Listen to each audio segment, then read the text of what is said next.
All right, in previous video we learned about measures of center with like the mean and the median. And in this video we're going to look at measures of spread with variance and standard deviation. But even before that there's even a more basic measure of spread, and that's the range.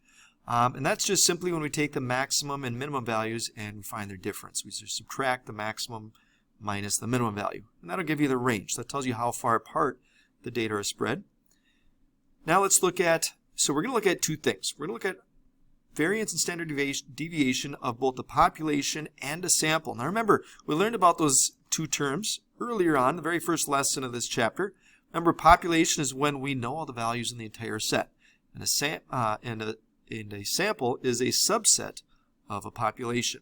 So we have two different possible ways to do this. One is if we're dealing with a population, and the other is if we're dealing with a sample. So let's start with a population. First off, when working with the population, we're going to use Greek symbols. Now, for a mean, we represent the Greek symbol for mean is what we call mu, spelled M-U. And it looks like kind of a funky M or a U, however you want to look at it. It looks like an M and a U squeezed together. But that's the symbol that we use to represent the mean. Standard deviation, we use sigma. Remember, we had sigma notation. Well, lowercase, so we're just like in the Greek alphabet, or just like our alphabet, we have capital letters and lowercase letters. Same with the Greek letters. So sigma, we have the capital letter E looking thing, would be what we use to find the sum. But for standard deviation, we use this lowercase. This kind of looks like a circle with a baseball cap on it. That is our sigma for standard deviation. And a variance is represented, we don't have a special symbol for that, and you'll see why here in a little bit, but the variance is the sigma squared. And a deviation is how much each value differs from the mean. Okay, that's really important. There's a lot of terms here. Whoops. This one is one of them that's important. So population variance is the mean of the squared deviations. In other words, it's the sum of the squared deviations divided by the number of items in the population. From our mean, so we find an average, so we're going to add up a bunch of numbers and divide by how many there are. It's the mean of the squared deviation, so we're going to take and find each deviation and square it, and then find the average of those. The population standard deviation is the square root of the population variance. All right, a lot of words there that we don't use very frequently, so it's just going to be a lot easier if we look at an example. So let's look at this example. So here we have a bunch of, this is referring to a basketball team called the Dolphins basketball team. And it says to find the variance and standard deviation for the heights of this team. We're going to treat it as a population. Okay, so that really doesn't mean anything to you because that's all we've looked at so far. But it'll mean more to you in just a little bit. So the first step is we're going to start by finding the mean. So if we add all these numbers together and divide by how many there are, we get a mean of 75.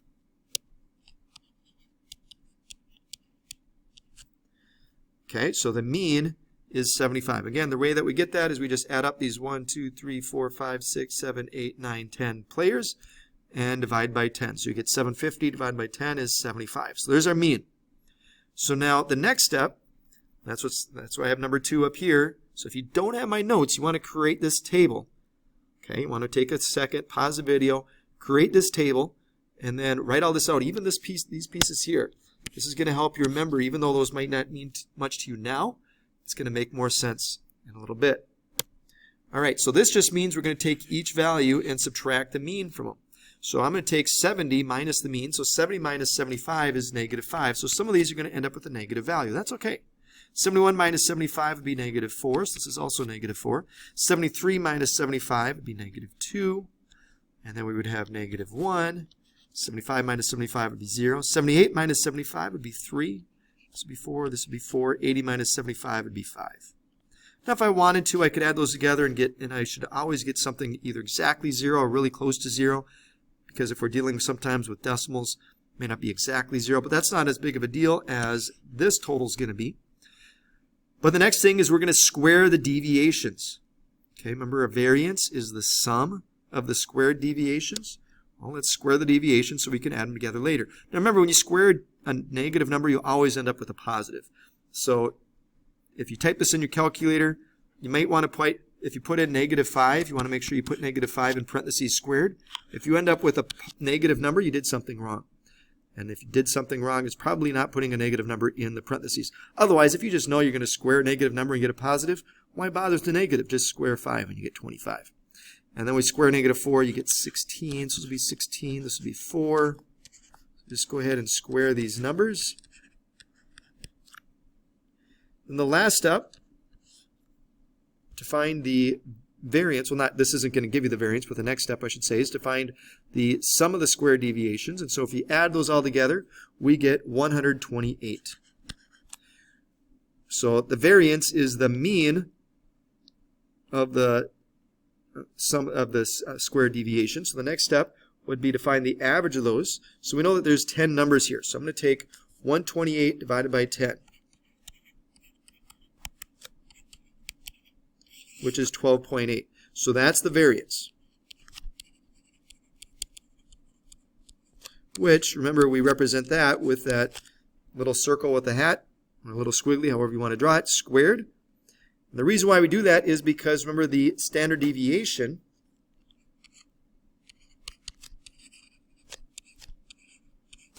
is just that circle with a hat on it, so sigma. So the standard deviation is just sigma. So in other words, to get that, we would take the square root of the variance. So the square root at 12.8 gives you 3.6. So 3.6 would be your standard deviation. So let's just think through what we just did there. So the first step was to find the mean. So we did that in red. First step, find the mean.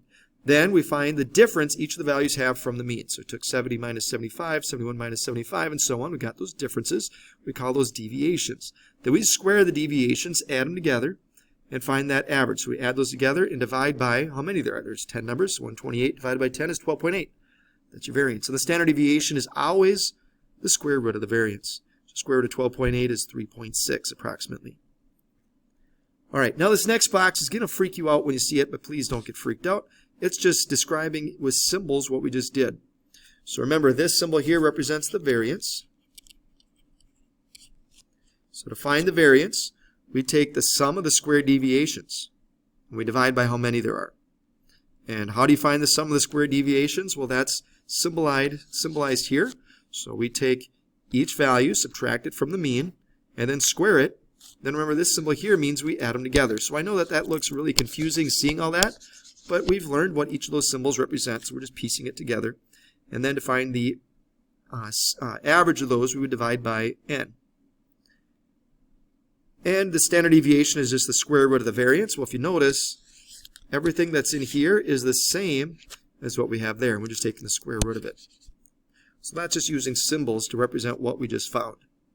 But otherwise, what you could do is, if you don't have my notes, I would just recommend writing this down. That's going to be important to understand. All right, so that is for a population. Well, what happens if we're dealing with a sample? Remember, a sample is referring to a subset, a smaller piece of a larger population. So what we're going to do is, when we want to find the variance, instead of dividing by n, we're going to divide by n minus 1. Now that's only for the variance, not the mean. So do not get confused. To find the mean, we just find that like we always would, add all the numbers together, divide by how many there are. But when we find the variance, we take the sum of the square deviations and divide that by n minus 1. Now, the other important thing to know when we're dealing with a sample is, instead of Greek letters, we use Roman letters here. So those are the letters that we're familiar with. So for the mean we're going to use x bar. Okay, so that whenever we see that x with a bar above it, we call it x bar, and that represents the mean of a sample. And the variance, well, instead of sigma squared, we're going to use s squared. And the standard deviation, we're going to use s. So that makes it a little bit easier there. So again, when we're finding, so with symbols here, we're just taking the sum of the square deviations and dividing by n minus 1. So this is the only time we divide by n minus 1. When we're finding the mean of the set of numbers, we're trying to find the x bar. We just add them all up and divide by how many there are. We don't divide by n minus 1, we divide by n in that case. So now, most of the time that we're going to be dealing with situations in this book, in this curriculum, a lot of the time it's going to be dealing with samples. So when in doubt, treat it as a sample. I'll be sure on a quiz or test to tell you, ooh, this is a sample, ooh, this is a population. So make sure that you know the difference between the two. All right, so let's say we have 5 staff members. We're randomly asked how many times they have moved in their lifetime. The responses are shown in the table below. We want to calculate the variance and standard deviation for the number of times moved for this sample of staff. Okay, notice I hid this word sample in with that sentence. Okay, sometimes that's how it works. You want to just look for the word sample, look for the word population. If you see it, make sure you treat it as such. All right, so the first step, we're going to find the mean. So go ahead and find the mean just like you normally would. Okay, so you're going to add together 2 plus 4 plus 4 plus 5 plus 10, and then divide by 5. All right, so you should have gotten your x bar, because again, if we add those together, we get 25. Divided by, there's 5 numbers in that set, so our x bar, our mean of that set of data, is 5. So the next thing I want you to do is I want you to complete this table, and with that total sum of the square deviations we can put there, but again, remember that to find the variance, we're going to take that total that we get here and divide by n minus 1. Now remember, there's 5 terms in this set, so instead of dividing by 5, then we would divide by 5 minus 1, or 4. So why don't you guys go ahead and do this problem and find the variance, figure out what that would be, and the standard deviation. All right, so you should have gotten a variance of 9, and the square root of 9 is 3, so standard deviation you should have got being 3. So if you didn't get that answer, pause this and look over my work and figure out where you made your mistake at. All right, let's just end by just talking about, well, what is the purpose of a variance and what's the purpose of a standard deviation? So here's the purpose of a variance. We use it in statistics for probability distribution. Since variance measures the variability from a mean, and variance is a measure of risk, the variance statistics can help determine the risk an investor might take when purchasing a specific security. All right, so that's when we could use a variance.